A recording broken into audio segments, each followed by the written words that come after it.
Okay, this is going to be quite a quick session about data storage, and I guess the history of storage from analog to digital, as we can see in the pictures before you. Analog times, we'll be looking at vinyl records and how data was literally scratched into the vinyl plastic, and then a needle would go around and its motion along those grooves would be interpreted into music.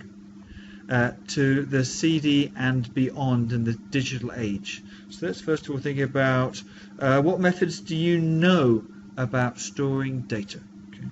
You may be aware of the magnetic tape. This is something which has been around for some time and is used less and less and less. Almost definitely the DVD, the digital video disc. Vinyl records, just like I've just mentioned.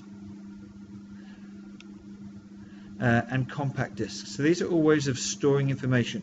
Now we've been thinking about digital and analog situations. So which are digital and which are analog?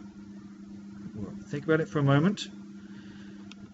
The magnetic tape is an analog storage device. What happens is that the magnetism of the tape changes over a variable scale. DVD, digital being the emphasis here, can store information in a digital format. Vinyl records, I have already mentioned this because there's a groove inside the vinyl which the needle goes up and down along, responding in an analog manner, and a compact disc, that's digital. Okay. It's not just the methods of storing which have changed, we're also going to think about the methods of retrieval of information as well. So in 1980, the compact disc worked with the Sony Walkman, which was an icon of its time.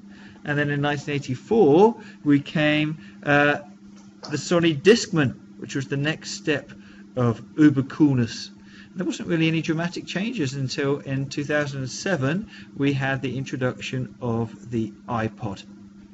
And clearly, and there's some discussions happening at the moment about this being a real icon of its age, but even the iPod, which allowed us suddenly to be able to store much more information, all of your songs onto one small device, that is started to fade away now as more and more people don't require just music, but they use their iPhone to be able to store music and do so many other things.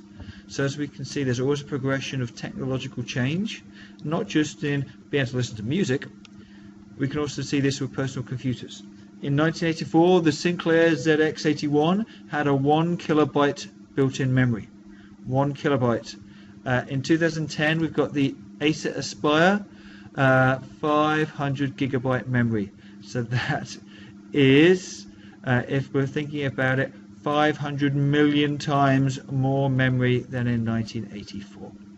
So there's a quick overview of how we can store data and how we retrieve data and how that has changed so much because we're able to develop technology to be able to do these things. Thank you.